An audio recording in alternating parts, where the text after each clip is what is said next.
তাকে দাফন করে যাওয়া ব্যক্তিদের হাঁটার খসখস আওয়াজ শুনতে পায়।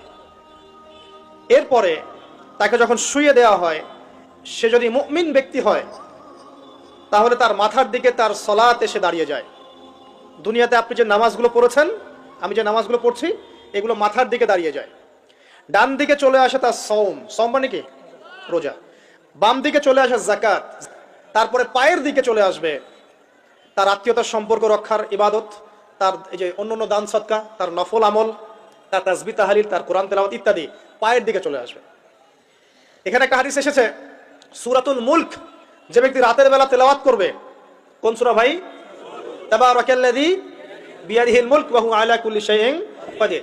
এই সূরা যে ব্যক্তি রাতের বেলা করে তেলাওয়াত করবে, ইনশাআল্লাহ সূরা মুলক কবরে তার সাথে থাকবে এবং কবর আযাব থেকে সূরা মুলক তাকে বাঁচাবে ইনশাআল্লাহ। আমি বুঝাচ্ছি যে কি অবস্থাটা হবে।